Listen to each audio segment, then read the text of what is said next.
Here, let me make sure my hair looks good. Very important.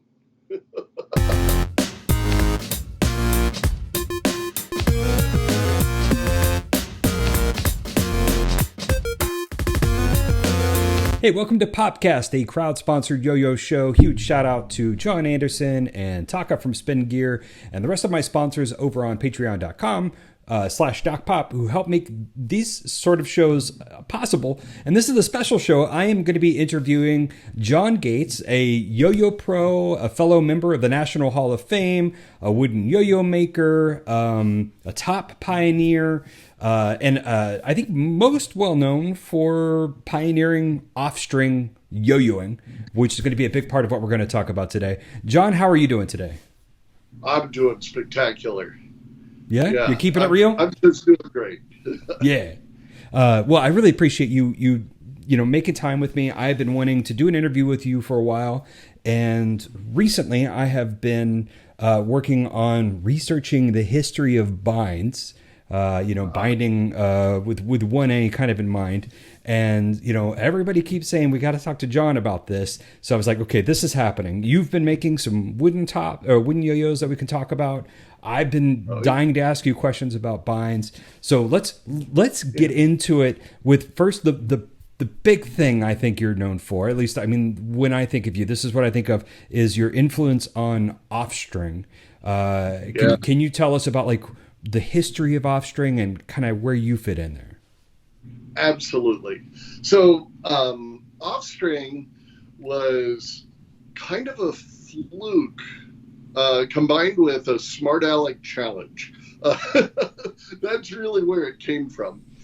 When I was sort of a budding yo-yo professional in 1990, I really just took every trick I could find, which I, at that point, had never really met another yo-yo pro. And in 1990, we didn't have streaming video to learn from. So I had to make up a lot of tricks that I would learn from a book that had one photograph.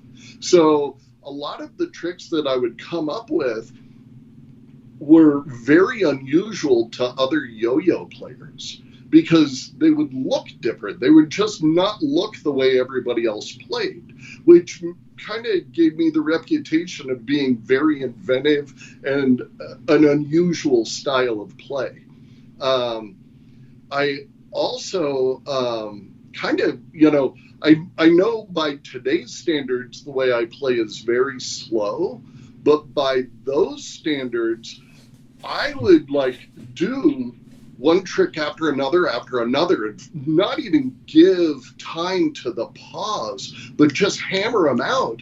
So I would do 15 tricks in a row, and people were like, that's just too much. You got to slow down. That was sort of the guidance I was given, but that didn't really stick.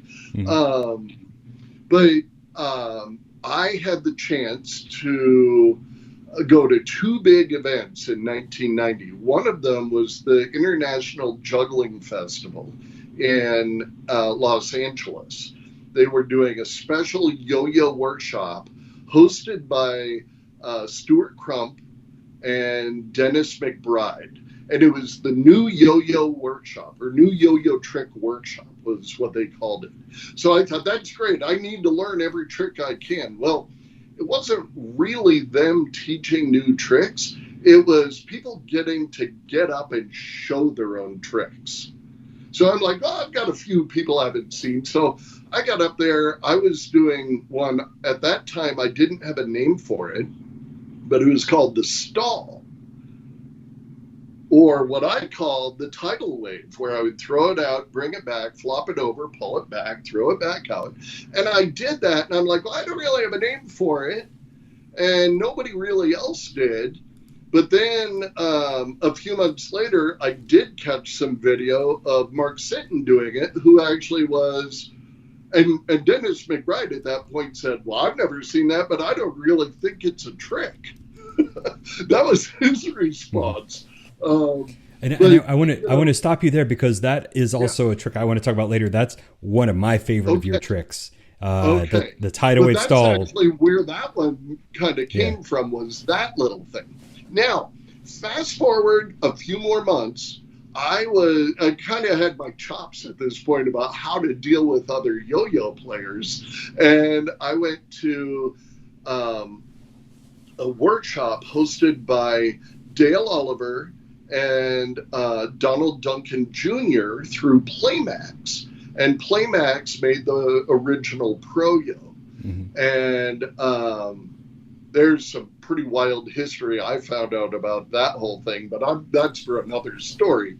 But they were getting ready to launch like teaching in schools, and I was an 18-year-old kid bagging groceries who wanted to be a yo-yo pro. So I'm like, sign me up. I'm going to the thing. So luckily, I had parents that were very, very supportive of my dreams. And my dad drove me in his little Porsche 924 from Lincoln, Nebraska, down to Arizona, where that contest was. Or not contest, but the kind of yo-yo workshop thing. And the entire drive there, I wanted to play yo-yo really bad. So I was doing this move where I would take a yo-yo and I would throw it over my finger and try not to hit either the windshield or the dashboard inside of this tiny little Porsche I was riding in. And I got to where I could do a few tricks by intersecting the string and getting it to spin. Now, when I got to the event and they did their workshop talking about how to teach kids, and it was very dry and boring. I've got the entire video series on that. In the evenings, the players would get together in the courtyard of this hotel and trade tricks around, classic yo-yo man style. You don't have a convention or a contest to go to, but the pros would get together and kind of trade tricks. And I'm sure I was probably viewed as a bit of a pest because I kept asking Dale Oliver and Dennis McBride and a few of the other guys there Bob Maloney was there. Hey, show me another trick. I want to learn another one. And they'd show me one and I'd work on it for a minute and I would learn it. And then, and then I'd come back and go, show me another one. So I was like in sponge mode. Like I was just soaking up everything. And at one point, Dale was like almost beside himself. He was like, all right, smarty pants, I've got a trick for you. So he took the yo-yo off the string. He wound up that Pro-Yo. And before it even got all the way wound up, I'm like, this is an old dumb trick, runaway dog. I've seen this a million times. You don't even need to show me this. He goes, oh no, just pay attention. And he did a pushing throw, like trapeze with a top. He did a pushing throw, and then he caught that Pro-Yo on the string. And of course, I'm like, oh, okay, what? And he did like a flip, and then he threw it up in the air and he caught it. Mm-hmm. And I'm like, okay, wait just a minute. Do that again. He tried and couldn't land the throw again. After about the fourth try, he said, well, you now know what it looks like. Go work on it. Mm-hmm. Mm-hmm. So he just basically showed this to me as more of a, go get away from me, kid. Go figure something out that is impossible. So I was sitting there and I kept trying that push throw and I couldn't quite hit it. I had also picked up a Monarch yo-yo. It was basically a Mexican butterfly yo-yo. It is in the National Yo-Yo Museum. Bob Maloney has it right now. And, the night went on. I kept messing with this, flinging the yo-yo here and there. And then I went back to the room and I kept working on it. At about 2 a.m, I started to figure out that if I threw that same throw I was doing in the car, but I pushed my hand forward, I could actually catch it on the string about 70 to 80% of the time, I could actually land it. And it wasn't hard. It just folded right onto the string. By intersecting the string, so it's a throw over the finger, but then you push your bottom hand forward. So okay, wait, so push forward. Dale's version was holding it, instead of like a power throw, it was sort of like a gravity pull. It was a push, pull up, and catch. And catch, okay. So it's more of a palm down and then catch. Yeah. And while that does work, it's really hard to do. Yeah. But intersecting the string during the throw, which is really what happens with the forward pass throw, is the intersecting the string and having it land on your, exactly.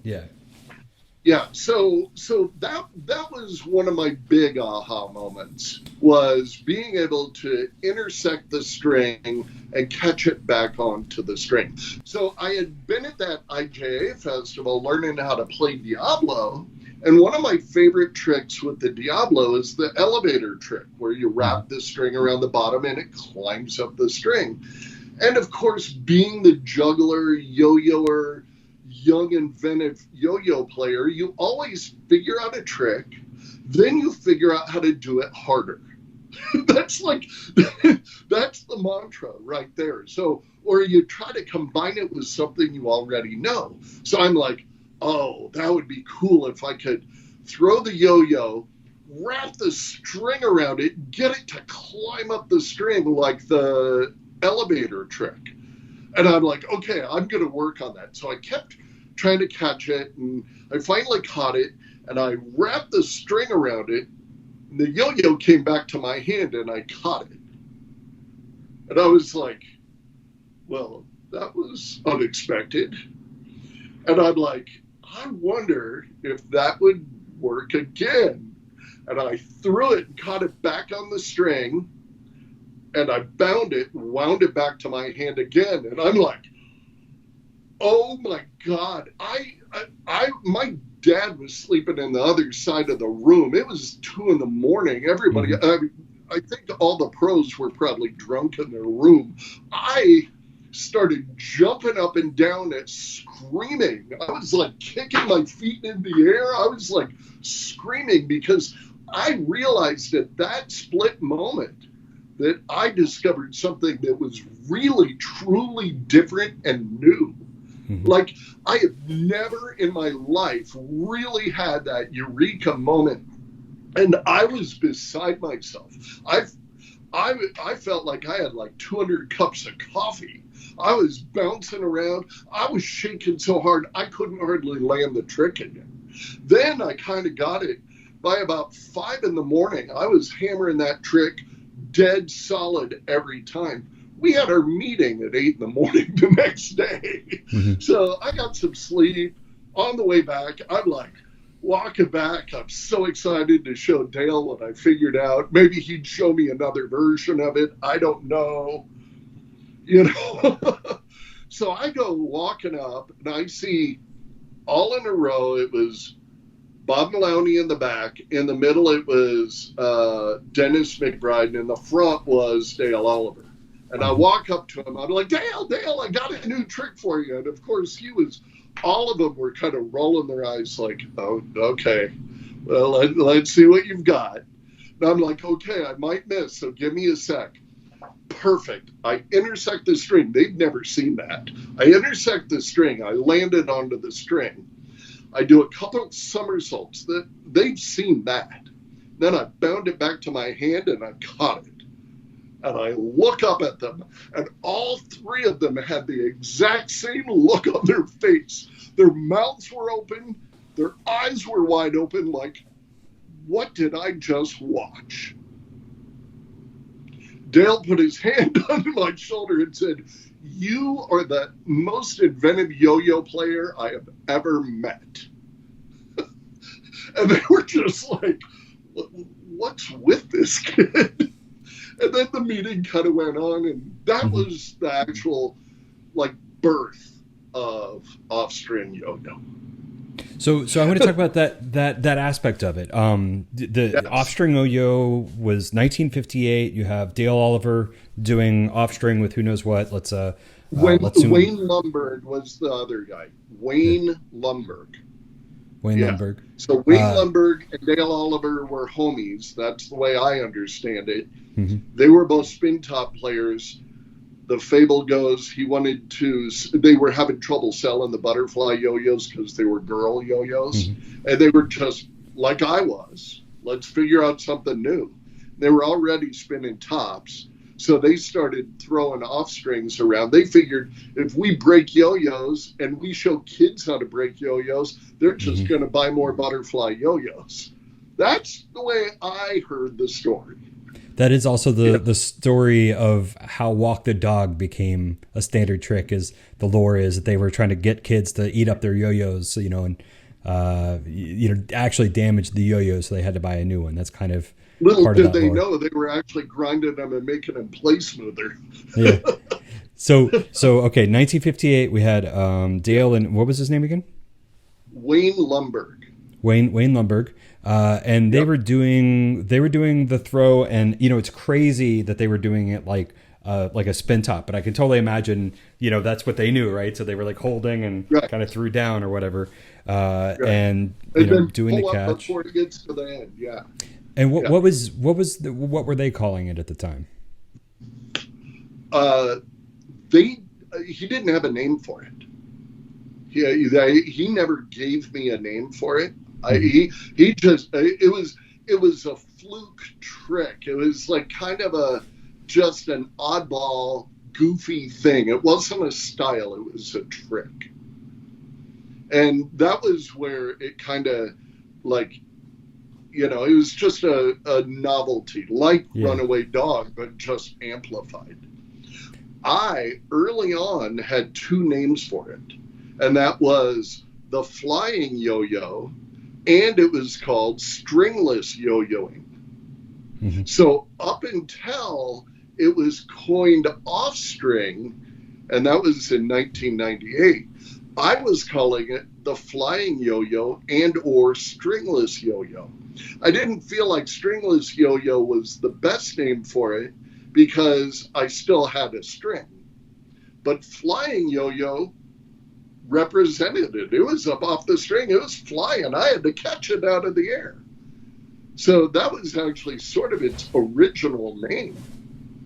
Was stringless or flying yo-yo. And Yes. just a side note, because I just happened to be watching this in 1998 at the World Yo-Yo Contest. Hironori Mi was in the 1A division doing off string. So like even at that time they didn't have a division for it. He got second at the World Yo-Yo Contest that year. I think. I mean, I could be wrong. Prim? I'm not sure because I just saw it on YouTube. It didn't say where it was. Are you sure it was 98? Do you think it was 99? 99 would have been Hawaii. 99 was when a lot of the Hawaiians came in. 98 was Prim, Nevada. It's 99. And You were totally right. I did off string in 97, or I'm sorry, 96. That was the first time it was ever performed in the world contest. I did it with a hummingbird yo-yo. And then I did it again in 98 in Prim. And I kind of botched that freestyle. I was off stage warming up, and I threw the yo-yo out, and I thought, oh, this would be cool. I'll throw the yo-yo out. I'll flip the end of the string out and catch it. It's now called Spider-Man, I think, is that trick. Nailed it. Seconds before getting on stage, I couldn't hit it on stage. Yeah. But I did actually do off string in 96 and in 98. 97 was when all the Hawaiian kids came in. I couldn't make it to that contest. That was the only contest in the 90s that I wasn't able to go to. Mm-hmm. So I was 92 on. So yeah. Off string. Do you know who coined the term off string? Yes, That was Alan Nagao. Okay. Yep. Yeah. In fact, when we were at Yo-Yo University, this was when he hired a bunch of yo-yo demonstrators in 1998 and it would have been before Prim, before that contest. He hired several yo-yo demonstrators getting ready for the X-Brain launch. So that was the X-Brain, the Firestorm launch. That was all of that. Lots of yo-yo players came together in Hawaii. And he was also, he, love him or hate him, you cannot deny Alan Nagao is by far one of the most influential yo-yo promoters of modern yo-yoing, hands down. He changed the landscape of yo-yo completely. Alan Nagao he could see 3 steps ahead of everybody. And he knew that he had already created a yo-yo boom in Japan. He was trying to bring that idea to the States. He knew it was fizzling away, but he also knew that if he kept introducing new things to the Japanese, it would build up more steam and then it would fizzle away and build up more. And me, part of the Team Hyper Viper, that was when we brought Offstring to Japan. But all of that was when we kind of had that new yo-yo trick workshop. We were all sitting around like, hey, what's new? What's cool? I can spin a top. I can ride a skateboard. Hey, I can play a yo-yo not connected to the string.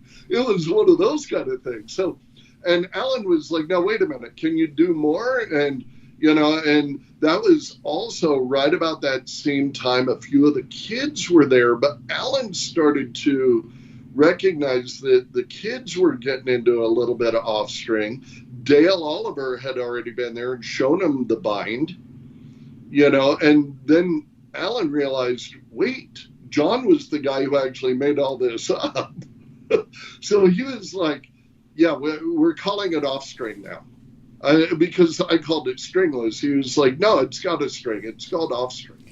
Like he just said it matter of factly, that's what it's called. Don't call it stringless. And I'm like, oh, okay. So he named it. And he named it as such so he could then promote it to the Japanese with, the kind of waning yo-yo scene over there. And that tour was incredible because on that tour, we had a chance to perform in the biggest auditorium I've ever seen. It was the size of 3 football fields set side by side. We had a giant jumbotron behind us, and it was like a TV studio and stuff like that. And they were prepping us to get out there and perform like it was a rock concert, all these kids showing up. And they were like, okay, get out there, show them your absolute hardest banger tricks, blow their socks off. Like, just if you can hit it, go out there and do it. It really was kind of like rock star scene. Like, we came out in our jackets, and Team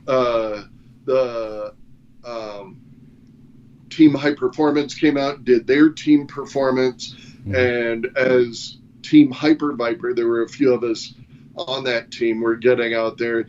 They told us we had to get out there and do our absolute best tricks, like really just knock their socks off, totally show them what off-string can be.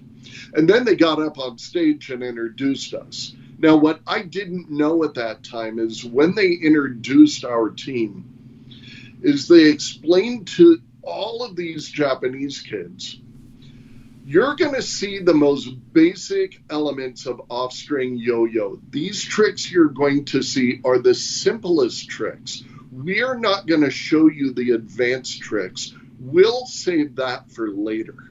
So everybody watching should be able to do every one of these tricks you see on stage. Now, we had honed our skills to be the best we could be at that moment. And we thought we were going to knock their socks off. And they were like, oh, okay. And then when we got off stage, every kid there could do every trick we just did. Mm-hmm. Like they were just hitting it. Like it was like, oh, this is just how it works. Mm-hmm. So the idea of it's not hard, you should be able to do this, made them automatically better than we were. Yeah. So it was like a big shot to the evolution of off-string yo-yoing right there, just in the perception that it should be easy. Yeah. So it was pretty cool that was sort of, how it worked. That, I was like, wow, these kids are really good. Yeah. They just thought they were really just simple. I 100% believe that if you present something to someone in the right way, they can pick it up. And if you present it to them as this is super hard, it'll take you forever. Like, a lot of people, it's just going to set this barrier or whatever. And I think a lot of us were lucky that we weren't taught that. Like, when I got into yo-yoing again without YouTube and stuff like that in 99, you get Split the Atom yo-yo book and you finish it and you just kind of go, it never says this is an impossible trick. So you just kind of learn the book. And I didn't know that I was learning the advanced trick or whatever, which was super lucky. Yeah. I definitely am a big fan of kind of teaching people and not, overselling or overscaring them away or whatever. And I kind of came through that limitation. Like, how do I break through it? But that just, sheer will of getting better was what it took for me. So, I'm still sort of that way where, I like find myself sometimes getting stuck and having to really like almost use mental tricks to get myself to learn things. Mm-hmm. But, one of my big yo-yo mentors, Dale Meyerberg, he's one of the smoothest players of all time. And he sticks to the tricks he does well. And I remember trying to show him some funky, wild tricks I was working on. And he was like, I used to do all that. Now I like to just stick to what I like to do. And now that I'm the age that he was when I met him, I really feel that message. I like to just stand there and do outside loop and, just maybe triple trapeze and keep it classic, throw some of those fun ones in there. I probably, the last time I had a yo-yo with a ball bearing on my hand was 3 weeks ago when I performed opening for a burlesque show.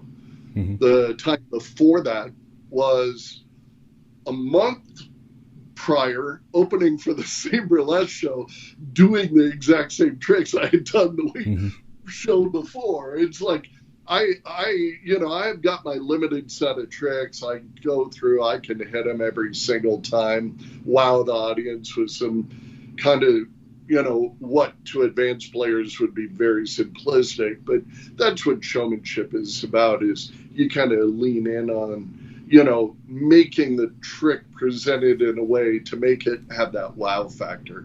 But when I play for myself, I'm really just playing with a hunk of wood anymore.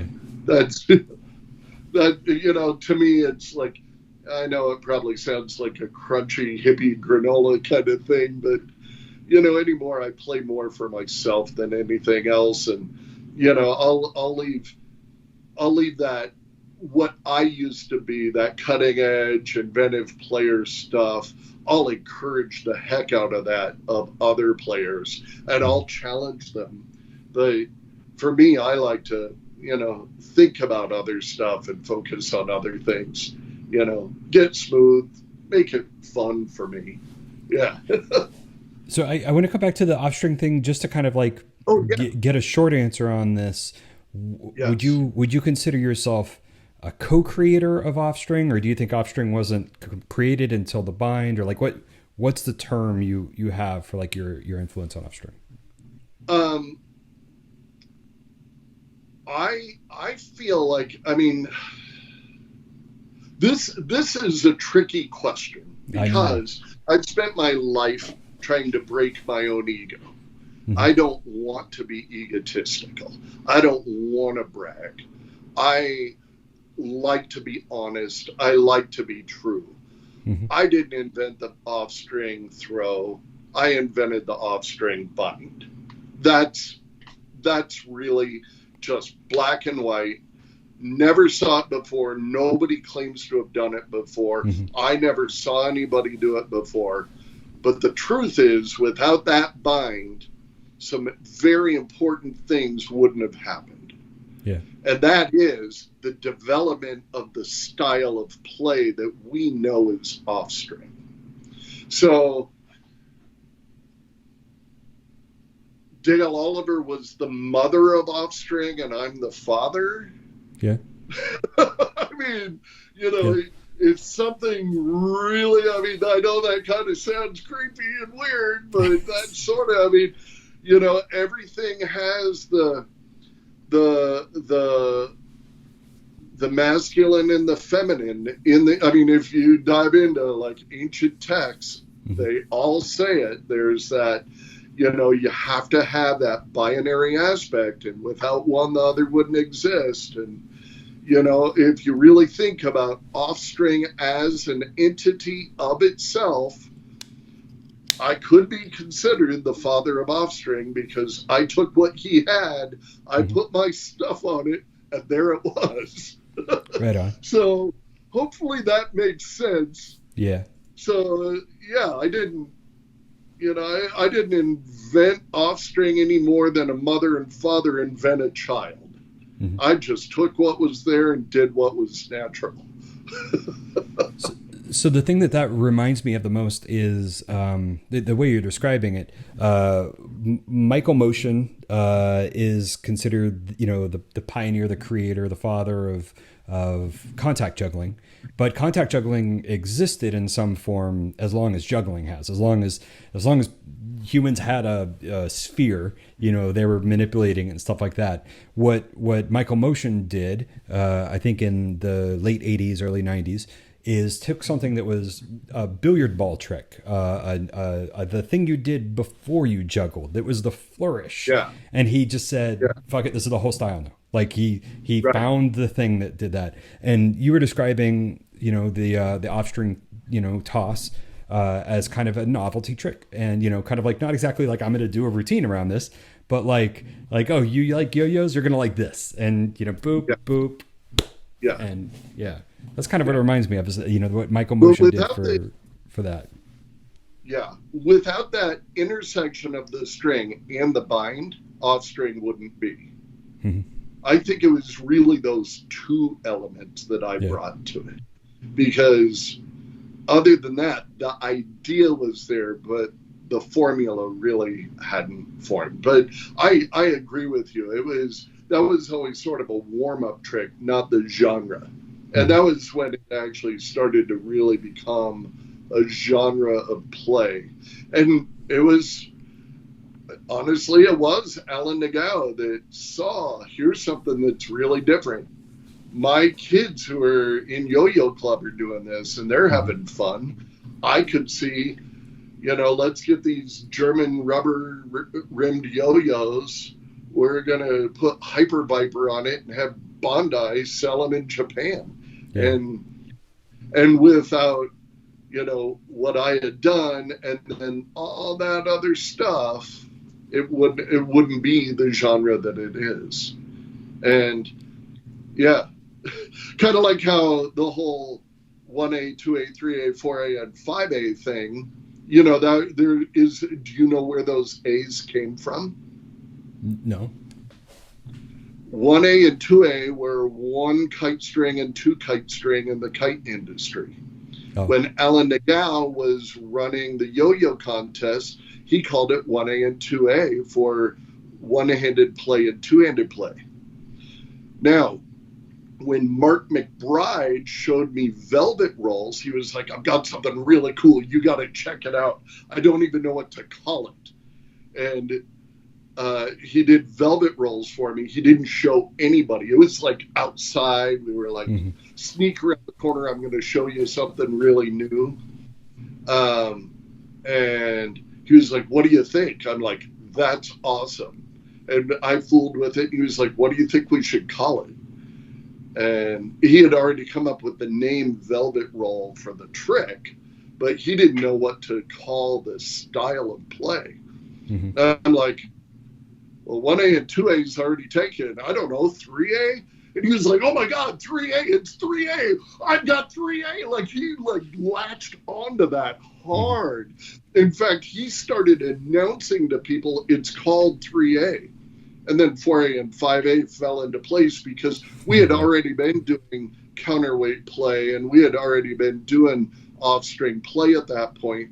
But then it was like, hey, they all got to fit in somewhere. And Steve was like, I call 5A, so 4A became 4A. So oddly enough, 4A was sort of the last kid picked. Yeah. But yeah, that's sort of the actual real story about how the A's got named was Alan Nagao doing his thing and us glomming on to all of that. Yeah. So again, he was very influential. Yeah. I have one more off-string thing, and then we're going to move on.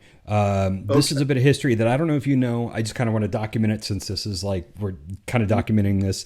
There was a toy called the Kassan Twin Twirler.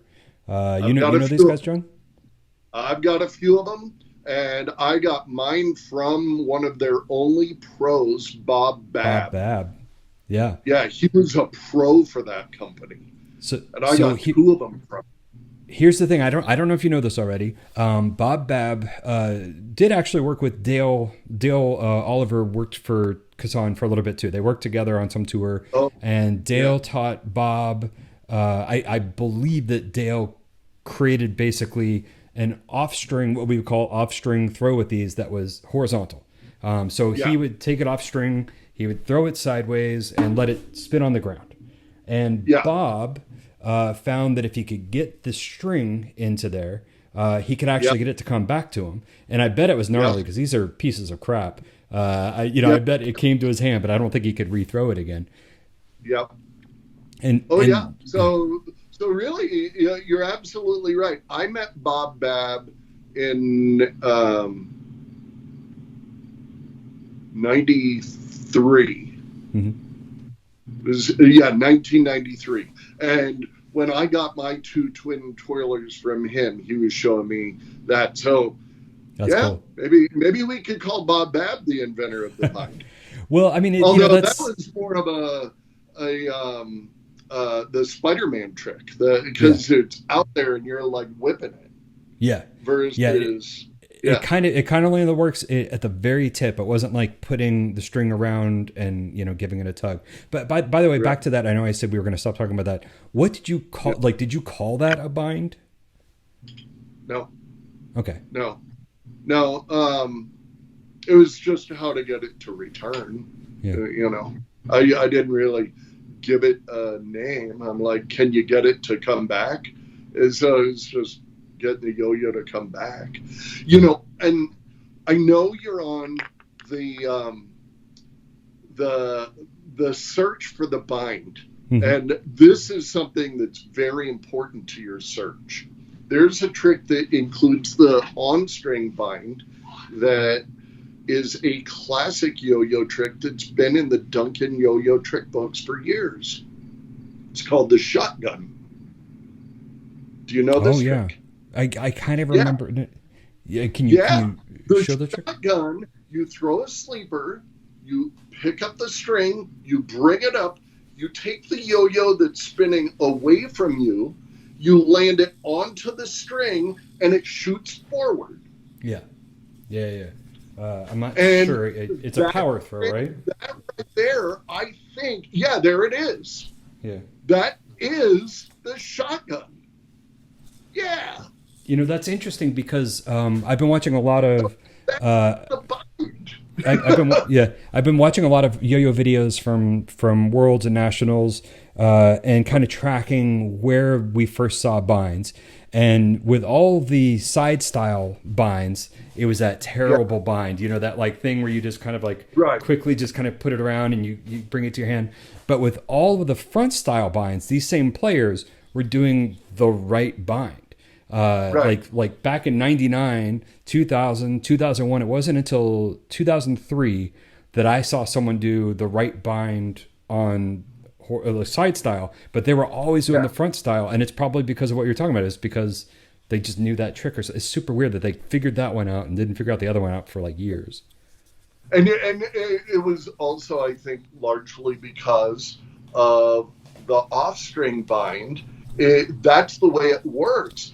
Doing a wrong side style bind is the off-string bind. Yeah.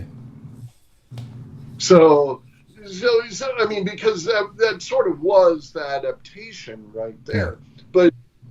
But you're absolutely right that it wasn't until somebody actually brought the yo-yo up from underneath on the side bind to be able to actually get it to be correct, but, and that was why I think some of us who are still on the I want my yo-yo to come back with a tug trip, never really dug in too hard on the binding of a yo-yo, because we would do that side style, we would do the off-string style bind with it, and then it would only release half the time, so it was frustrating. Yeah. I hated binding until for me it was Dave Poyser teaching me in the Midwest, teaching me his side style bind. Then I was like, I get it now. But up until then, I'm like, that's half the time that's going to be a freaking knot. This looks terrible. Like, I hate this so much. And then I totally was like, I saw it done right, and I'm like, that's beautiful. I love it. I would have learned that. This is where it's at. Yeah. And there a lot of things have parallels. The skateboarding industry and the yo-yo industry has had a lot of parallels. And when people ask me about, oh, did you invent the bind? I'm like, sort of, but not really, but sort of. Kind of like how the ollie, when you skateboard, was invented on the ramp. Mm-hmm. The guy who invented it, that was a ramp jump trick. That's all that was. It wasn't thought of as a street trick to make your or your skateboard jump and you could do kick flips and all the other stuff. It wasn't until like guys like Rodney Mullen went, hey, that thing that was up on the ramp could work great down here on the ground. Kind of like how guys like Jason Lee went, oh, I could do that over here. Yeah. And it wasn't even a thought. It just kind of happened because the way Jason explained it to me was, because if you ask me, I'm sure you've done your research, but I think Jason Lee is really the one that, and coming from the Spin Docks guys, who one of Alan DeGale, again, I don't want to sound like a broken record, but one of his big campaigns was taking Super Yo and hyping those yos. There was a very brief while where he went away from Yo Mega and hyping those, and he was doing Super Yo promotions, and that would have been 99, 2000, and they were literally like, they had already had the black ones, the pros he hired, the Spin Docks, Jason Lee, those guys. They had been playing with the worn out ones that they had to bind. Mm-hmm. So they literally wore them out to bind them, and that's how they liked them to play. And by that time, Super Yo figured out, let's make them out of polycarbonate so they stay responsive. And that's where the guys started sanding them down and trying to get them to be unresponsive. I attribute the bind, or at least one of the very early guys of doing off-string binded, Jason Lee. Mm-hmm. Doing chopsticks and doing all of that kind of stuff. And of course, I mean, all those Spin Docks guys were legends. Yeah, legends, so. but they were really into responsive yo-yos. Paul Escolar was really like not into binds as far as I can remember, and Spencer Berry hated binds. He's still making his yo-yos responsive, out of spite. So like, yeah, like Jason might have been, or Gabe, might have been the ones Oh who were yeah. like cool with binding, but it seemed like some of the others up in this area, up in Alameda, weren't. LA and the DXL crew, they seemed a little more bind friendly. Oh yeah. And Yeah. Totally. totally on a tangent. I'm going to get us back to like Yeah. talking about you. You and Oh I were okay. both. You and I were both on, well, both around for Yo-Yo Jam, and you were actually, I think, on Yo-Yo Jam's team, right?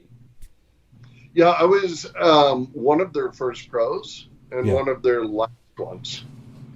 Yeah, I was still technically part of their team when they folded, so I never actually got canned per Yeah. se, like some people did. But Yeah. yeah, I was around when the hot The shot ball Hurricane. bearing yo was the Hurricane. Hurricane. Yeah, it was like minty freshness. That real square shape right there. It Yeah. was so tight gapped. That was like, yeah, there it is right there, baby. Yeah, yeah. So that one, oh yeah, yeah, your Hurricane Alpha. Yep. So the Hurricane was one of my favorites, except I didn't like that the gap could get so tight. So when it was really funny. I was, again, kind of arrogant at the time, but when I very first met Dale Bell, he was at Nationals, and I'm like looking at, he had the Pro Jam and he had the Hurricane sitting there on the table, and I come walking up and I'm looking at him. He goes, "Do you play yo-yo?" I'm like, "Yeah." I mean, I had just gotten back from touring Japan 3 times, and Yeah. I was like, "Yeah, I play yo-yo all right." He was like, "Well, look at this," and I put it on my hand. I threw it and I caught it, and I'm like, put it back down. I'm like, "Yeah, that's pretty good." He said, "You ought to buy one." And I said, "I think you got it all wrong. I'm the guy that you give yo-yos to. I'm not the guy you sell yo-yos to. I'm the one that sell yo-yos." And he went, "Oh." And he grabbed this one and another one and handed it He to me. gave it to me. So he Nice. literally, I just said, "I'm not the guy you sell yo-yos to. I'm the guy you give them to. I'll sell them for you." And he gave me 2 of them. And then, and at that time, I had that. I think that was not when I was fresh out of Japan tour. That was after I had already been working for Duncan, and I was at Nats that year with Team Losi. I was shopping for a new company to Mhm. work for. I was, for a brief while, I was, like right before they shut it all down, I was one of Team Losi's players. Yeah. And, and I did do the X Games tour. When Tony Hawk did the 900, I think it was, Hmm. the first time, spinning around like a helicopter. But I actually worked for Team Losi briefly, and I was there with Team Losi when I met Dale Bell. And then they decided, hey, maybe we're not going to do yo-yos anymore.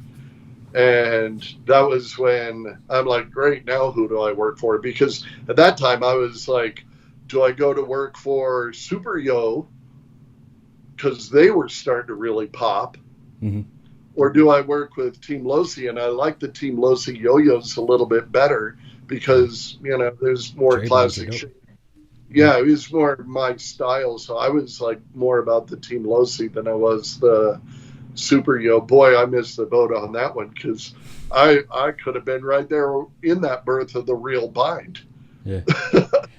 So Yeah. so you were working with Dale at some point, Uh, and you showed the Hurricane. You did a yo-yo with them. That in my mind sort of feels like you took the Hurricane, which was like Matt Harlow, I think was the player. This yeah. was really kind of breaking what we thought of when we thought of everybody thinks of like the Raider.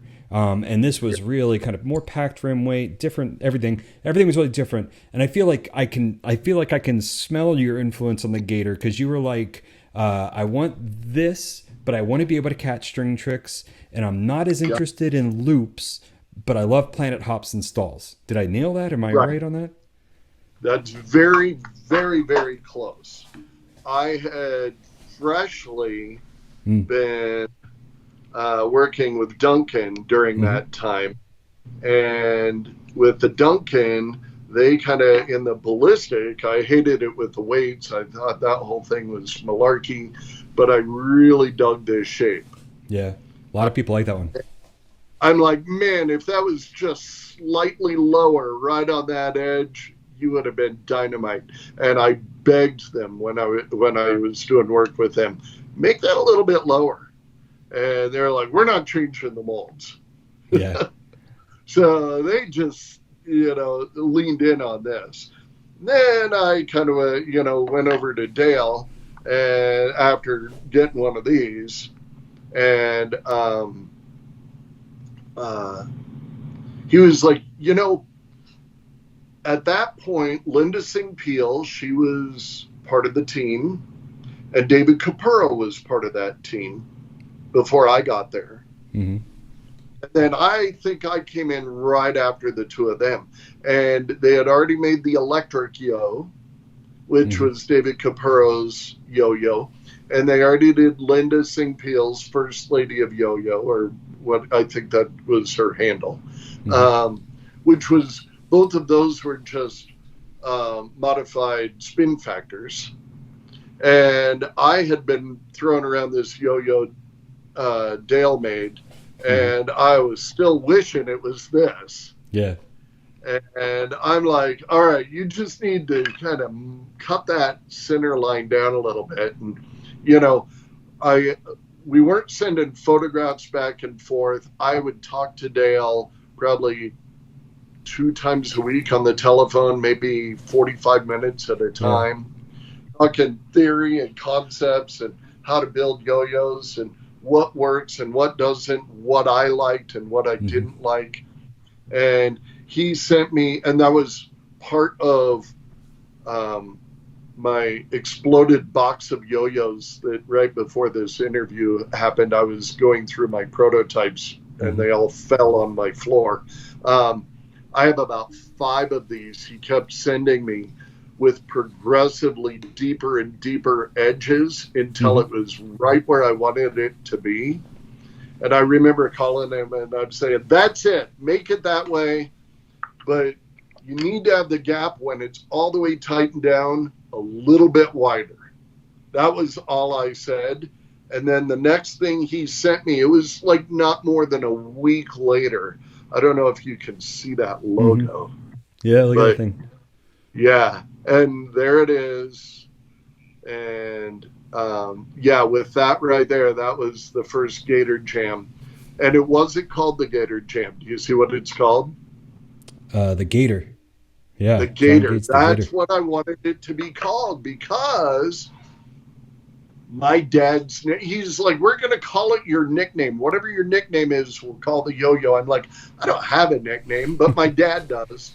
My dad was called Gator in the fire department because his last name's Gates, and they already had 3 Toms. So they were like, called him Gator just for the heck of it. He was also a little dude, so he was like really strong. So he was the Gator. It was his called. He was called so yeah. With Tom Gates, my dad, he was the Gator. So I named this yo-yo the Gator, and Dale panicked, because the Gator was a trademarked thing for a sport team, for sports ball down in Florida. Yeah. So he was like, we can't call it the Gator. And I'm like, really? I really wanted to call it that. There we go. I really wanted to call it that. And he was like, how about the Gator Jam? Like Gator and Yo-Yo Jam. And I'm like, all right, cool. We'll call it that. We'll call it the Gator Jam. But my dad ran yo-yo clubs in Lincoln, Nebraska. ran several yo-yo contests, supported the scene well after I had already left. Mm-hmm. And when he came down with cancer, and he was really kind of on his deathbed. And the last Mm-hmm. set of T-shirts he made, he had a vision of a yo-yo that had wings on it that was golden, and he made up these yo-yos. This was, I think, right around the same time you made that logo. Similar, but a little bit different, like maybe that same year. But I know my dad never saw anything you had to do, Mm-hmm. but he had that like tapped into the universe vision of Yeah. we're gonna make a logo, and I've got the shirts around here Oh, somewhere cool. of these yo-yos, these golden winged yo-yos that I love he it. made. And it was kind of a butterfly shape, so it really was like when I saw that tattoo you had, I'm like, that is similar. That's very, very similar. That is like, it's almost creeps me out to how similar it was. And I think this is the first time I told you that Mm-hmm. that my dad kind of really on his way across that, that crossing, he kind Mm-hmm. of came across that. And that was his sort of last logo, Yeah. was the winged yo-yo. I want to So give props yeah. to Chichi Freak from Brazil. He's the one who did that logo, Oh and yeah. I was super excited to meet him at Worlds 2000, I guess. Yeah. He had this table set up, and I was like, "Oh my god, it's Chichi!" And I walked up to him, and then I looked at him and I said, "Oh my god, this shirt is awesome! It would make an amazing tattoo." And this guy behind me, Eric Carlson, said, "Did someone say tattoo? I'm a tattoo artist. I have a gun upstairs. Hey, you're Dr. Popular. I'll give you a tattoo." So like that whole yo-yo thing was. The flying yo-yo was by Chichi Freak, and within 15 minutes of seeing it, I was getting it tattooed on my arm, having never had a tattoo in my life. So that was, yeah. That's brilliant. That's brilliant. Well, when things are right, they're right. Mm. That was the right thing to do in that moment. It's Yeah. like, it's sort of like the idea of love at first sight. Sometimes you just know when you do something that it's the right thing to do. Yeah. So I want to, Sometimes not, but yeah. sometimes that's how I it want to talk about goes. the Gator just a little more. I feel like I really Yeah, missed the boat on the Gator when it came out because it was the hybrid plastic, metal that really got me, into it. And I feel like you were so ahead of the curve because the Gator is this phenomenal, like modern responsive. Like it stalls great. It's great for loops and planet hops and things like that. It's just like it's perfect for the style I'm doing. Like 20 years later, I'm like, oh shit! Like the Day Tripper and the Weekender. I feel like a lot of those are like sort of influenced by everybody was trying to make butterflies, and I mean you pointed to a Duncan one, but for me the Gator was one of the first, like, we're gonna pack a trick yo-yo into kind of a narrow high wall thing. yeah. I there was that. There was also the Team Losi with the X Games yo-yo. Oh That yeah. was the Yeah. That one, I think, in my opinion, was the first real slimline butterfly. But I felt like that rounded edge was just a little bit too low. Mm-hmm. So it was more on the butterfly end of things than it was on the looper end of things. And that's kind of where this, bringing that wall up a little bit higher, having that kind of angled edge, that's really sort of, to me, it felt right. It Yeah. just did. And even the ones I'm making right Mm-hmm. now, Totally, or you like kind of that. Yeah. you, you see the influence right there. I mean, it's Yeah. like right in what I'm doing. Even yeah, I mean, even this piece right here. I mean, I've got a few of this one's the retro gamer. I got that little guy. Yeah. I'm working on yo-yos right now. I've, I've got my very first design of the contoured shape. This one right here. Yeah. So, yeah, that little guy. That one, I came up with the best name for this yo-yo, and somebody who's on another yo-yo team came over to my house, and I was showing him some of the yo-yos I made, and I'm like, yeah, and I call it, and I told him the name of it, and he said, that's a great name for a yo-yo. And I'm like, yeah, I'm pretty proud of it, you know. I was like all about it. And about 3 months later, the team he's on released a yo-yo named that same name, and I'm like, they were just a little bit bigger and a little bit more hyped than I was at that time, and I'm like, all right, well, I'm gonna call this one the Ohm. OM, and it's the OGOM is what it's called. So the original Ohm, you know, instead of calling it a mantra, it's an Ohm. Well, let's talk about these yo-yos. So you sent me a couple of these. I think my light's too bright there. So what is the name of this yo-yo? The SE. The SE? SE. Yeah, like Samuel Edward. Yeah. Okay. That was the SE. Yeah. So you sent me these. Where? Yeah, and if you've got one that's got the stripes in it, and it's that same shape, just with the stripes because what I started doing was laminating the wood. There it is. That's the SE10. Yeah, the SE and the SE10. And I started doing a little bit more contoured shapes too. So I've been doing them where they kind of have a little bit more of a rounded edge to it, because then I could flip it around and do more of like kind of almost like a classic style, like Filipino twirler goodie kind of shape. Yeah. Which again is really very similar to what the Team Losi yo-yos were. So you have what yo-yos do you have available? Like, I know you're still prototyping stuff. Which ones are like your line right now?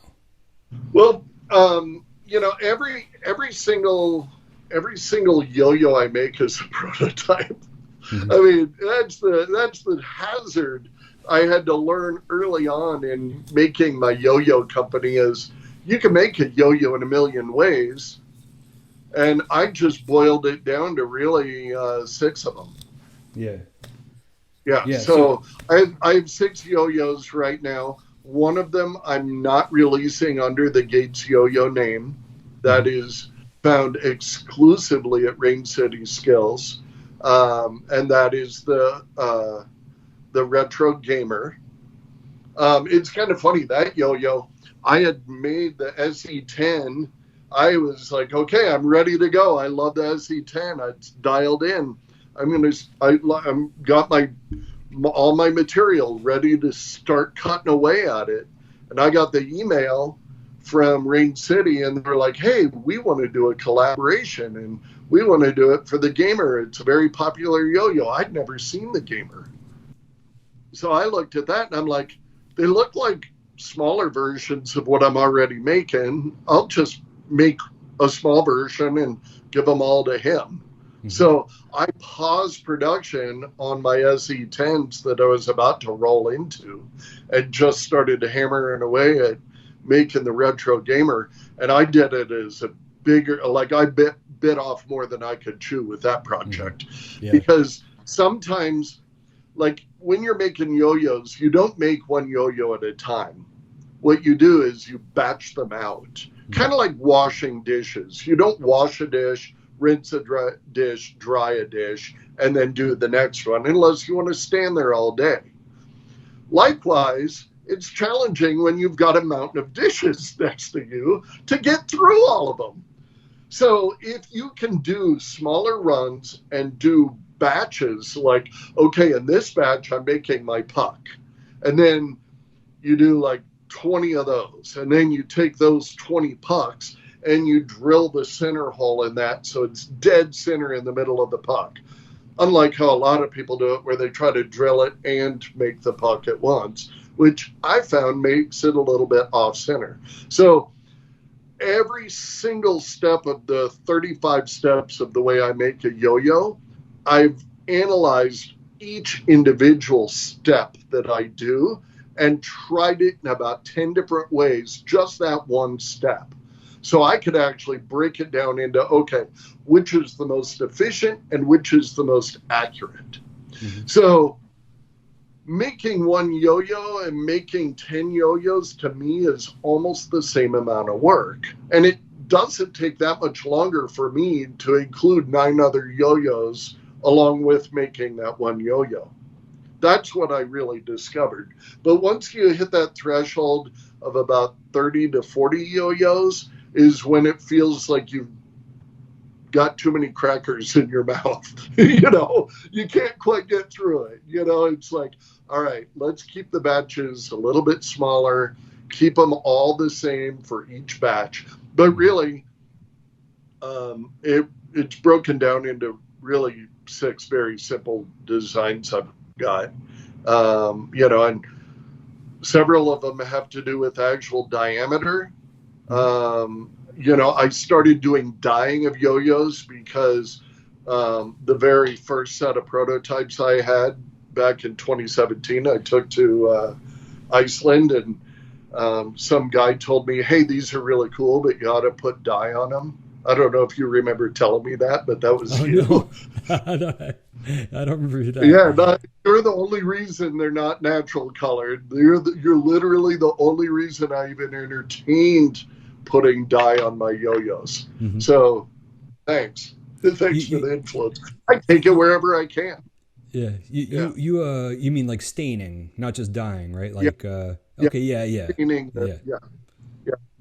So, and, I've played around with different types of finishes, and, I've got like oils and waxes and, different kinds of harder finishes and softer ones. And I've been playing around with the weight dynamics.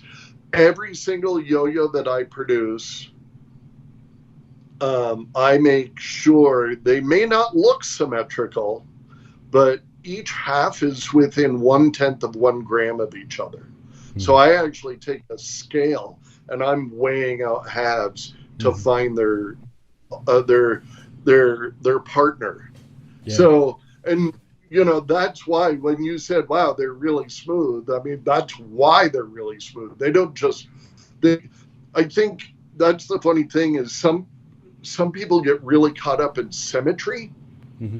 not considering balance might be more important than symmetry. Mm-hmm. Because without balance, symmetry is just looks good. But balance is what plays good. And I was kind of blown away. I was like trying to get tighter than that within 1/10 of a gram. I actually have a really accurate scale that I use. And I was like, for a while, worrying that each half had to be the same, like exactly the same weight. Mm-hmm. And I was like racking my head trying to, sand a little bit here, sand a little bit there, playing that thing to get them dead on. Mm-hmm. And then I one of my favorite yo-yos I've always loved was the Tom Kuhn No Jive. Mm-hmm. And I could take that yo-yo apart and I could weigh each half without the hardware on it. And I realized I went through about 15 No Jive 3-in-1 yo-yos. And not a one of them were more than 2 grams, not 0.2 of a gram, but 2 grams within each other's halves. Yeah. So they were wildly out of weight. So that's when I'm like, all right, I'm going to release my tolerances slightly. I'm not doing ball bearing yo-yos at this point. Well, I have played with them some. And I do have some pretty cool ones. I've got a really unique wooden response system that I can't wait to unleash on the world. Oh, cool. Like a take-apart yo-yo? It's a take-apart bell-bearing wooden yo-yo that's a hollow body yo-yo. Oh, whoa. That's a lot of words. Yeah. Yeah. There's a lot of things. I made 10 of them, and yeah. I'm like, all right, I need to tone it back a little bit. I've got to work on building what I am doing. I'm going to stick to these wooden ones, kind of really get my feet under me. But I mean, just like how both Dale Bell and Alan Nagel were, you got to be like 3 or 4 heads steps ahead, if not more, than everybody else. Yeah. And I need to be 3 or 4 steps ahead of where I am. I'm not just making yo-yos. I might be making yo-yos right now, but I'm thinking about what I'm building, 10 years from now. That's where I'm dreaming. And really, ball bearing, hollow body, take apart yo-yos, that's kind of on that horizon that when I get around to it, but I'm not Apple. I'm not going to hide my next product. I'm going to let people know they're coming, because I may stop making what I'm making, just like how Yo-Yo Jam stopped making the Gator Jam. Yeah. And then you'll all wish you had one. So buy what's available now, because they might not be around forever. That's my whole thing. Don't wait for the next one. Get what you want now. But that being said, there is big news over here at Gates Yo-Yo, and that is I am moving to a brand new shop. I started this in 2017 with 1 lathe and 1 drill press, about 20 feet that direction, in a different room in my house. And I outgrew that space. And right now, I outgrew this space. I've got 3 band saws. I've got a CNC mill. I've got my 3D printer. I've got my laser cutter. I've got my drill press. I've got a shaper table. I've got 3 lathes over here. I've outgrown my space. So just like with anything, you either evolve or you decay. And I'm not going to sit here just hammering away doing what I'm doing. I'm going to keep growing.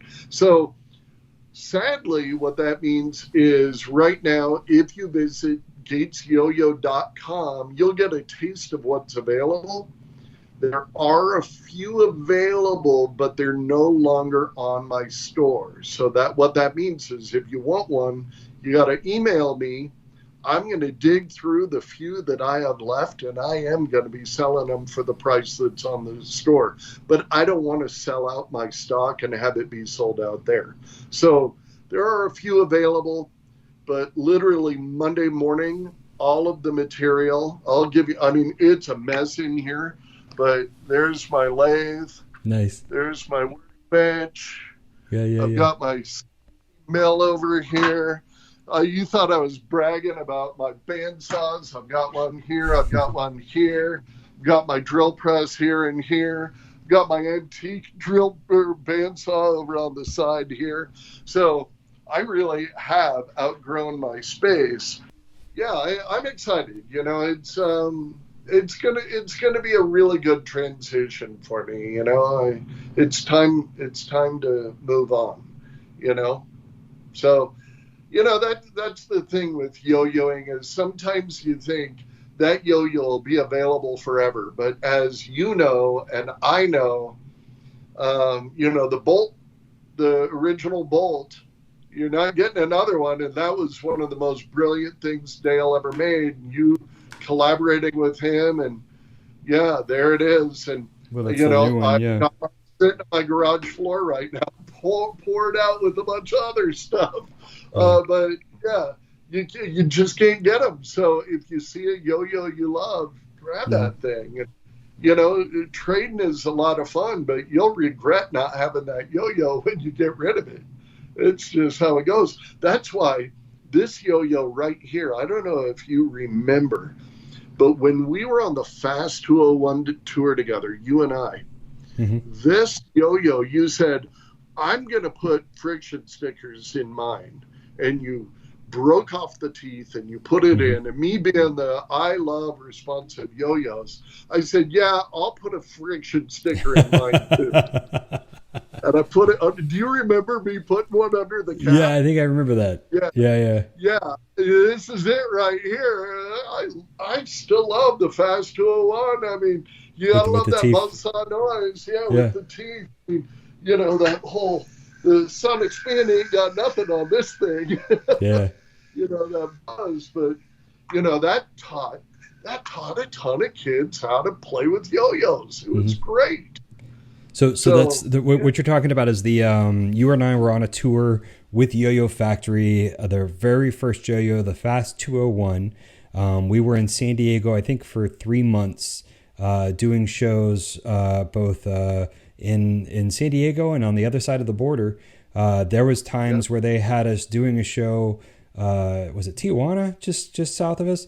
Like I was doing a show yeah, in Mexico in the morning, and then up in L.A. yeah, a 4 hour drive. You know, like yeah, there was yeah. crazy, crazy tour. And that was the last year they dropped the big Tom Coon yo-yo Hmm. at Nats, Hmm.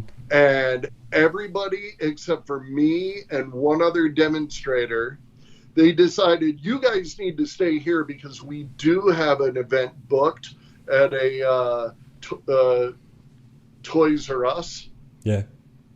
on Saturday. So sorry guys, you got to stay here. So it's like, yeah, but I'm sure Sorry. they'll drop that yo-yo again, and then they announce they'll never drop it again. Yeah. But we got to our demo, and this was I think nearing the end of that tour. We Hmm. got to our demo, and we had done, our whole crew had done such an awesome job of promoting yo-yos. There wasn't a single yo-yo in that store to Yeah. sell. And we were going to do a demo. And we're demoing, we can't even sell a yo-yo. And Nats is going on, what's going on here? Oh, But this is the life of the righteous yo-yo man. You gotta go where the kids need to watch that yeah. yo-yo. It's less about getting yours and more about growing them. Hmm. That's my opinion. I mentioned Apple Computers, and that company, their whole thing is enriching lives. That vision that Steve Wozniak and Steve Jobs had about enriching somebody's life with what you do is so important. And I remember being a kid hearing that message in the 80s. Hmm. And I feel like that when I took that concept into yo-yoing, I'm there to help these kids learn how to have fun, have a good time, and show them something cool to get them excited. So to me, yo-yoing is one of the best things that a person can do. Is Hmm. it makes other people smile and have a good time, even if you don't have any yo-yos on the rack to sell. I'm going to make that kid smile, even if it's for a split second. I thought quite a bit about why yo-yos are so endearing. And it really comes down to there's something about it. Have you ever shown a baby a yo-yo trick? Like a Yes. baby, like a real baby, like in a stroller or being held by their parents, like Hmm. a, not even at toddler age, but baby. They look at a yo-yo and they see it and they know what that is. How can a baby know what a yo-yo is? They look at you with a knowing, happy look. And I think there's something within us, deeply within us, that we inherently understand the concept of spinning and rotation. It's like it's on a different level that you can't really explain. There's no reason why a baby should know what a yo-yo is, but they do. Hmm. So that's my whole, like, I've really been thinking quite a bit about this. Like, the world spins, the universe spins, DNA is a rotation. It's like, how deep does this go? Atoms are resonating and spinning. So as big as we go and as small as we go, something spins. And being able to have a fractal of that in your hand in motion is powerful. Hmm. But yeah, that's my rant about why yo-yos are the best. One more thing, since we mentioned that Yo-Yo Factory tour, I think was that 2008. 4. Oh, four. 2004. Okay. Yeah.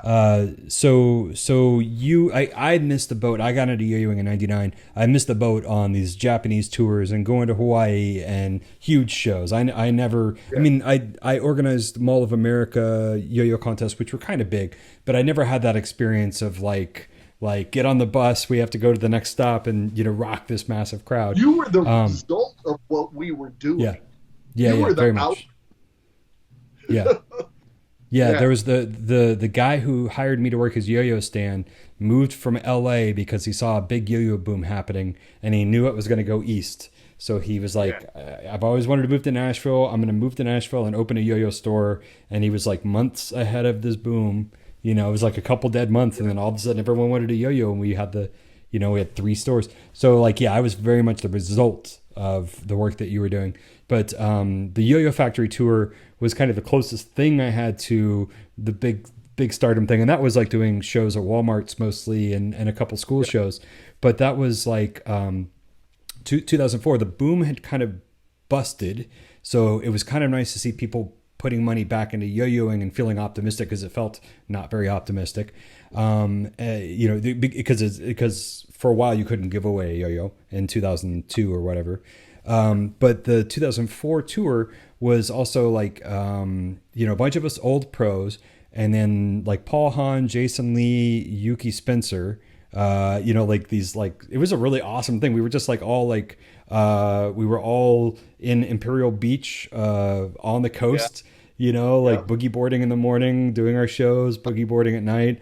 Going over And to that coffee shop and flirting with yeah, that barista. I remember. Yeah. yeah, Great I feel time. like each of us kind of bonded. Well, I feel like each of us kind of bonded with like one of the kids.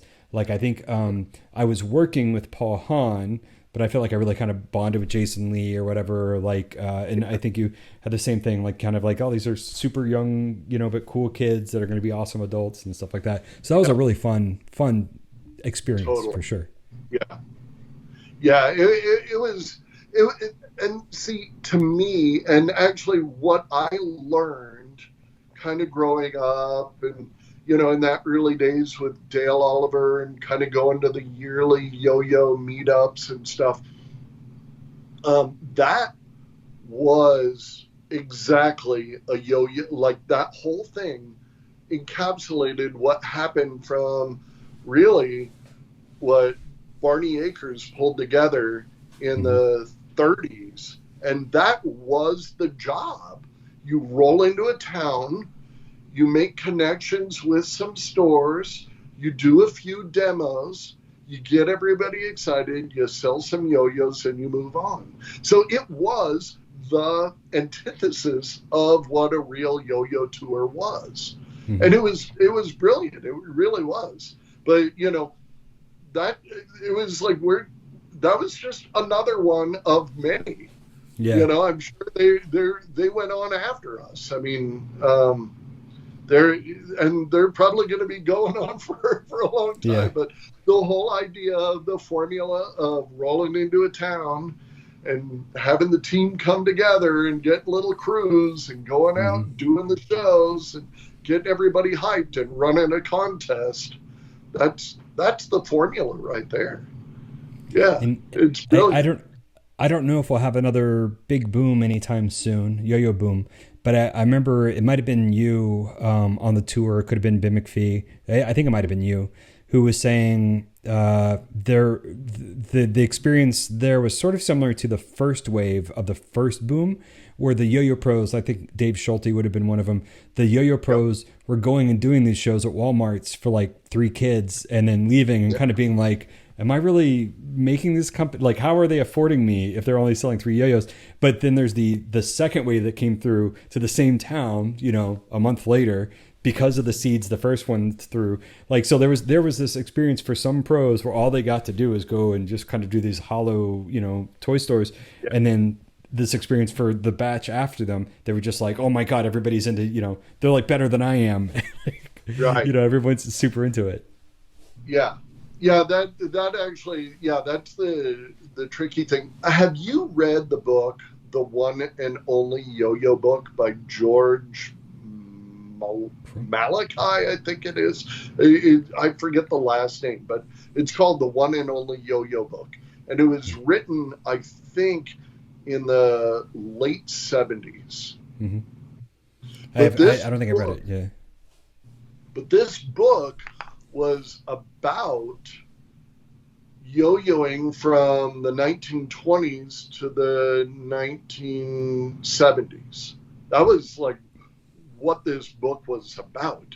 And one of the things I remember in this book that they said is every 7 to 10 years there will be a wave of yo-yo boom happening. They didn't Mm-hmm. call it boom. That was actually boom was actually a Alan Nagawism, believe it or not. But really, he was the first person I ever called it. But it'll become more popular every 7 to 10 years. And they Mm-hmm. showed a graph that they had of sales that Duncan was making, and sure enough, there was a dip, and it just kind of kept going up and down and up and down Mm-hmm.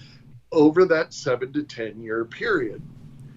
Yeah. And if you think about it, if the first kind of real big yo-yo boom, that 1998-99 boom, that 2004 into that '05 thing, Mm-hmm. that would have been about that right timing, Mm-hmm. wouldn't it? Yeah. Yeah. Yeah. And that's kind of what I remember Dale Oliver saying is that, kid, you might have some real good times, but you're gonna find you're gonna be trying to yo-yo and nobody will even care. Yeah. That was the down times. But I think we are, and again back to that whole thing that kind of similarity to the skateboard scene. We are in a different age that, with the ability to have video conferencing like this, with being able to engage online, having that flattening of the world, not flat earth, but you know what I mean. It's like a time, we could be connecting with people across the globe. It's not like we have to be together to be able to share information. Yeah. And what that really means is the need for a boom has gone away, but it doesn't matter because we grow it and keep this. It's less of a boom and more of a bonfire that we're throwing sticks on. We're just going to keep this thing going. We've got guys like you. We've got people running yo-yo clubs like Dave Adams doing his thing in Colorado here. We're out here. We're doing it. You've got, when one of us stops doing it, somebody else will pick it up. We've got people who are just tending the fire, and it doesn't need to be a boom.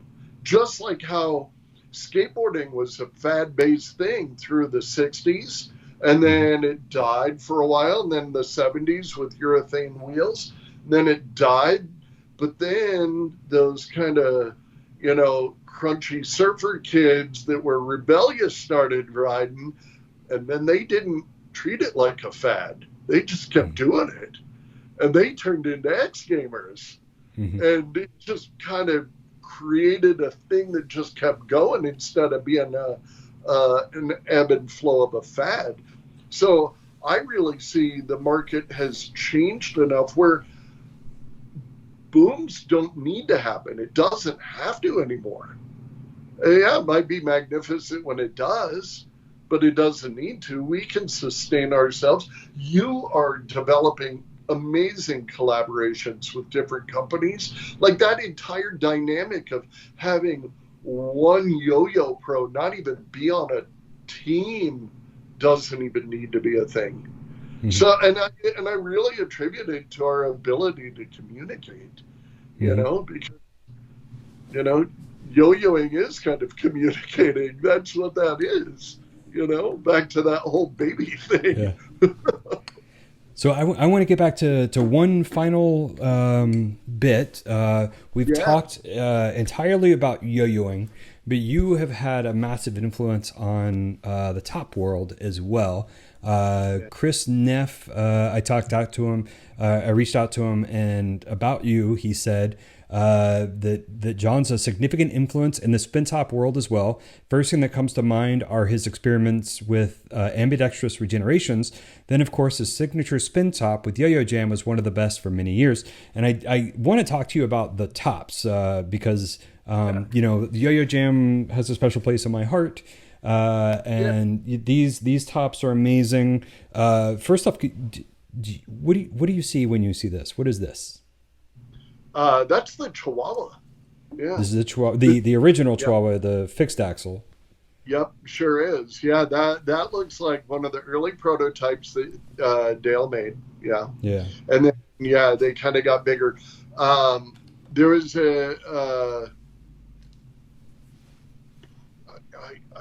he was a Latin gentleman. I'm not sure where he was from. Luis, who was his shop manager, who, when Dale was making yo-yos and they were like, let's do a top, that Chihuahua was very similarly shaped to the Mexican style tops.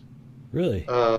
Yeah, because they kind of have that sort of curved edge. Long on the neck. Yeah. So they kind of made that as just let's do it. Now, I don't know if you recognize the ring on that, but that ring came off of the one of the almost best yo-yos, but not quite. There it is. Yeah, the Ninja. Yeah. I love this yo-yo. Yeah. So this was really that's not the one that had the deep V in it. It was the production model. That's the one that kind of went up and stopped, right? Yeah. Yeah, he made a handful of those ones, just a handful of them. And then somebody in his organization convinced him, put a deep V in it so it'll catch on trapezes here. That was the biggest mistake he made on that yo-yo. Yeah. He put a deep V in it, nobody wanted it. It didn't loop anymore, and its brilliance was it looped. Yeah. But he took the fact that he failed on that yo-yo and took those rings and started making tops out of them. So I really like that Dale had this very modular approach to certain things. He found this shape, which was built around, like you said, built around these metal rings that he had. And so he built this dome around it.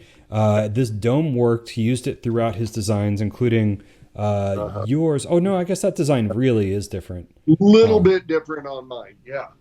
We got the same top. Like he clearly just kind of took the file and... Yeah. So as a player, I always approach, I may have even said this, I always approach, it's got to play good first before it looks good. That's my approach.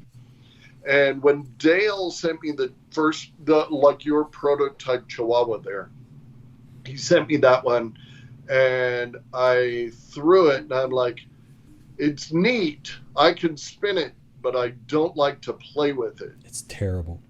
It's terrible.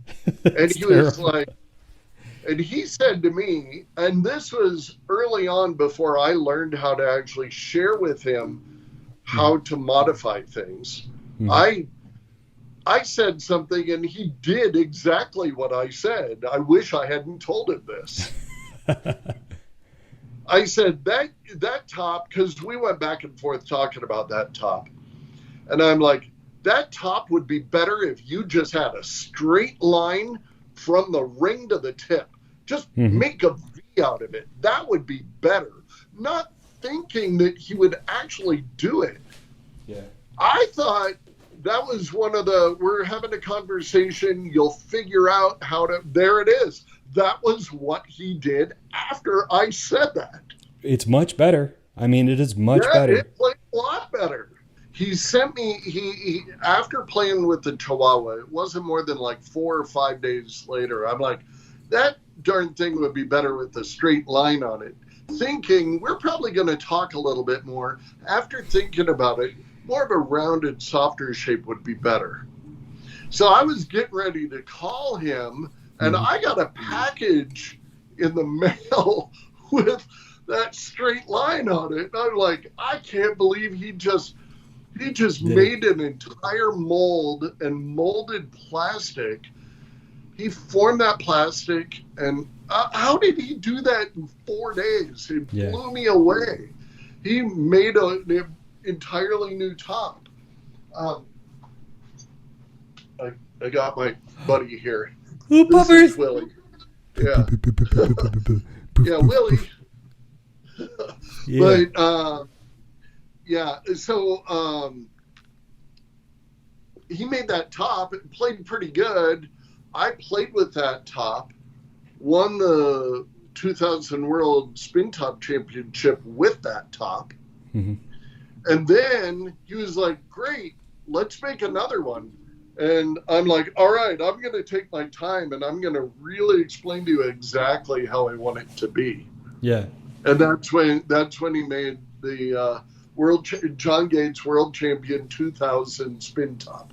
That's the actual name of that top. I don't know if you can read that on the actual crown. It says John Gates World Champion.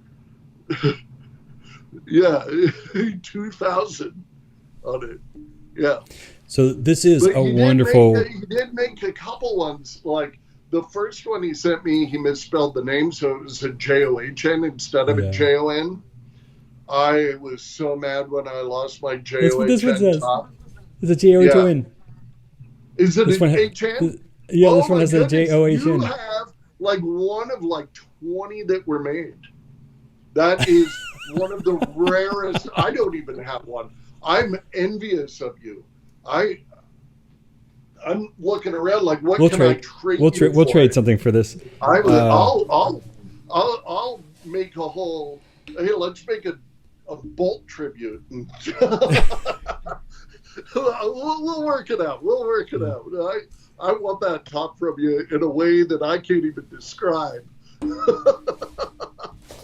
He made a couple clear ones. He made some the reason why all of them were blue is because, or almost all of them were blue, is he said he got a real good deal on some blue plastic.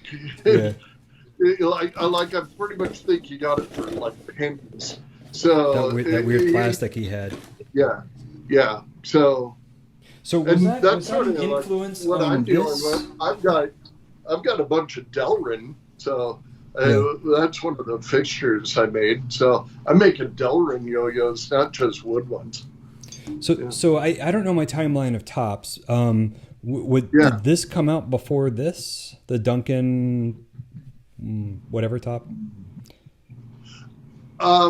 Close to the same time. Okay, yeah. Because the Bearing King is what that one is, and the Ripcord. Steve was with Duncan at that point, and I had settled in with Yo-Yo Jam at that point. We were both kind of like the prospective, yo-yo pros for those companies. Yeah. And they were really kind of leaning in on tops right at that moment. And I think they probably came out right around that, like within a month of each other. Yeah.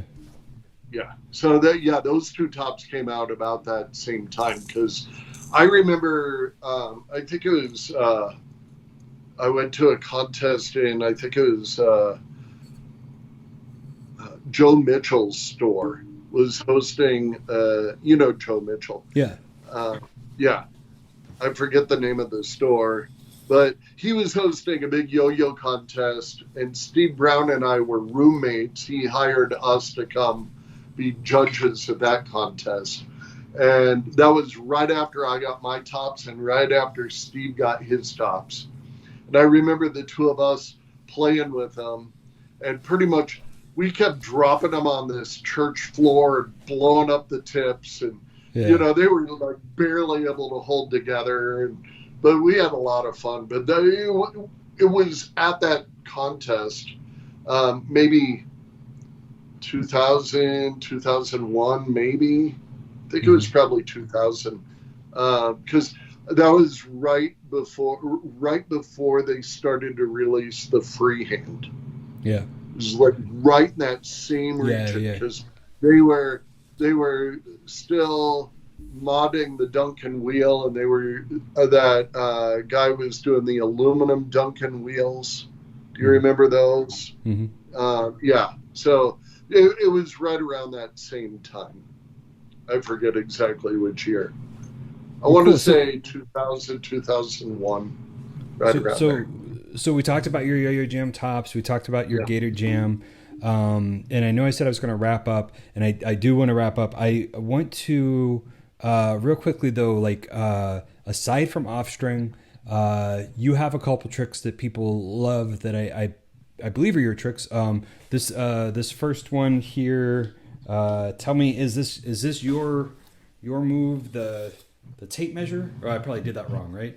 Yes, Uh, that's a variation of it. But yes, the tape measure is one of mine. yeah. The one you first did right there is a trick called entrapment, where you Mhm. actually run both hands together.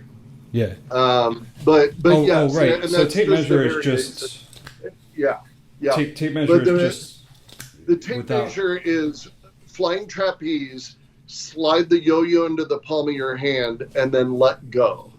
Right. Right. So yeah, yeah, that's Okay. tape measure, and yeah, that one's my trick. Yeah, That's a sure dope is. trick. I know that Yeah, that's Ed Haponic's like favorite trick of yeah, all time, and it was a big influence, I think, to like modern responsive players or whatever, like taking a string trick and making it responsive again or whatever. yeah. So there's that, and then this other one. I don't know if you can see it, but you were describing this earlier. This is the stall, right? The The stall. You call it the tidal wave. Is that what I should call it? No, no, because I wanted to call it the tidal wave, but the tidal wave was already a trick. So Oh, because to me it felt like a wave breaking over and over. yeah. So so because of that, I wanted to call it the tidal wave. I never gave it a name. And then when I saw somebody else do it who did give it a name, they called it the stall. So I didn't name that trick. I'm just one of the first people I saw doing it. Right. And Yeah. and the stall for me, I remember you showed me that trick, and again, coming from when I did sort of revolting from traditional yo-yoing and trying to come up with new stuff, like I did Yeah. not care at all about two-handed play. And the second I saw the stall, I was like, I want to learn two-hand just to do that, because the motions, and I can do it. I don't have my second yo-yo, but the Yeah. motions and the timing are just so cool. Planet hops look great two-handed. Shoot the Moon looks great two-handed, but this one has that same kind of like intricacy to it. I Yes. love that trick. That made me learn And two-way. It was just for that trick. yeah, and it really is kind of like in music, almost like how the reggae you drop the beat on the three. It really is kind of like that. Like Mm-hmm. there's it's not just syncopated. It's not one, one, one, one. It's like Yeah. over, under, over. It's almost like dropping the beat on the three. It really is. Have you ever seen Farrah Grant's stalls? She, look, I know you're doing a lot of research and watching videos. Look up Mm-hmm. Farrah Grant. She was one of the people on the Mountain Dew commercial with the whole yo-yo as a weapon thing. Yeah. She was doing the stall there, but her Nats freestyle, it would have been probably one of the last ones she did. It was Mm-hmm. like maybe '05.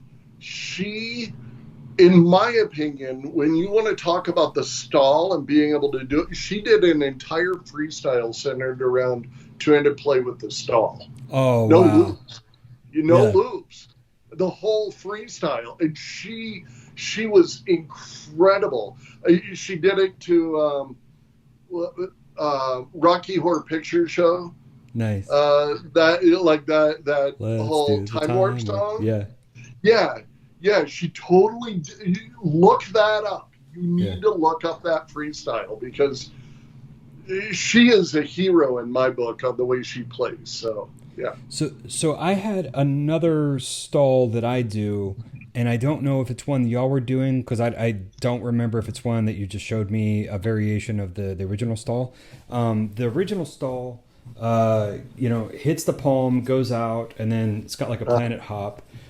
This Right. one that I do is hits the palm, goes out, hits the back of the hand, goes out, hits the palm, goes out. So it's You're the only person I've seen that. I've seen that, okay. and I love it. Yeah, so I wasn't sure. Like, I think, like I said, I think you showed me your thing, and right away I was like, well, you could do it here and stuff. Yeah. And that one's got another weird syncopation to it. That one, I can do a loop with one hand and the tidal wave stall, the original stall, with the other, and kind of keep them pretty consistent. But this one, it adds like a beat to it. I think, like you were saying, doing that back of the hand one. And man, doing the back of the hand one, I got it where it never hurts my hand. Like it just Yeah. it doesn't. You just get used to it. There's something in you my just gotta, there's something in my brain when I do two of them though. It is whap whap. Like I can't. My brain cannot do that nice catch. I'll get there, but it is way more painful than any other two-handed trick that I could be working on. So there's actually another version of the stall that I think you'd really like. I don't know if you've seen before, but you do the stall, but on the regen, you actually regen it into a reverse around the world, and then you do a stall halfway through it. So it's a repetitive reverse around the world, halfway around stall. Yeah. Here. I think, yeah. Here, yeah. I actually have to get my yo-yo out so I can show you. Maybe this one finally did get broken into where it won't. Nice. Boop, boop. Yeah, like that. You get the idea. Yeah, so, I love those. That was just sort of another one that,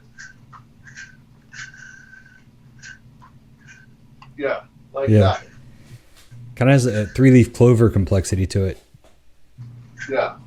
And I love doing it where, I don't know if you can catch this, but it's actually not coming to the palm. It's just coming right here. Yeah. So it's just literally kind of floating a little bit. But, that was sort of that whole Gates catch thing, which I don't the Gates know catch. how it got that name. Yeah. I mean, I did that trick all the time, but where it comes around and you catch it this way, it's actually kind of tough because it's spinning the wrong direction. Oh, yeah, that's rough. Yeah, but Chris Neff called it the Gates catch. So he literally named a trick after me, and then everybody thinks it's my trick. But I did do it a lot, I guess. But I think he just thought it was sort of, fun to name that after me. So I made one up called the Neff catch, which is where it's a lot harder. Oh yeah. Where you catch it coming down on it. Yeah, this way. Does it? Which is really like trying to do around the corner and catch it when it comes around the corner. Another very, very difficult, I bet you can't do it kind of trick. Yeah. Around the corner and catch it. It sounds easy in theory, but it's very, very difficult to do. Well, I'm gonna wrap up. John, I really appreciate your time. If people want to find out more about what you're working on, what's the best place for people to track you down? GatesYoYo.com. And if you go to Instagram, GatesYoYo, follow me, like, and subscribe. Right on. Yeah, like totally. Follow the Instagram, GatesYoYo. That's where I keep most of my fresh stuff. You'll be able to actually go back through. You'll see my almost 60 pounds I've lost over the last year. I'm feeling a lot more healthy, Yeah. Now that I'm 50, I'm like, I'm not going to live forever. I'm only halfway through my life. I better start eating better and taking care of myself. So I've actually, you'll see my videos from a year ago. I could still regen a top like nobody else. You were asking about regens. I'm doing right there. You'll find me doing two-stroke play, which is where you're actually going back and forth between right and left hand regenerations. That's cool. But yeah, GatesYoYo.com and GatesYoYo Instagram. You'll find me. And hopefully I'll have my shop set up. That's my primary focus. I don't have anything else I'm going to do other than get moved into the new shop. Hopefully we'll see some stuff available for this holiday buying season.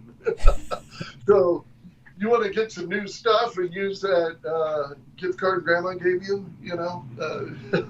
buy yo-yos from me. Well, John, I really appreciate your time. And, I have to say, whenever I think of you and yo-yoing, I just always think of you smiling. Even 1994, I think, Niagara Falls yo-yo contest. You're up there with like butthole surfers being punk, but you're still like not too cool, like you're like just having a fun time smiling. And, in that totally. Super Yo kicking tricks video, you and just got like big smiles on your face, and that's always contagious and fun to watch. And your tricks are very much the same way. Like you see them and they just kind of make you feel like super excited and happy. And, like I just want to do that thing. Let me stop what I'm going to take that and make it mine. So thank you so much for that. Thanks. I am gonna be giving away one of the yo-yos you sent me. I haven't decided which one yet, but to my Patreon. So if you're watching this video and you made it this far, head over to patreon.com/DocPop and find the post with this video and leave a comment. And there'll be instructions on how to enter, and that'll be open for like a couple weeks. But I'll be giving away one of these amazing SE yo-yos by Gates Yo-Yo. So if you want one of these, either pick it up from Gates, but if he's not got the new shop open, then head over to Patreon and see if you can still enter this contest. So John, thank you so much for your time and for your puppy. It was good seeing you. Yeah, good to see you too. Have fun.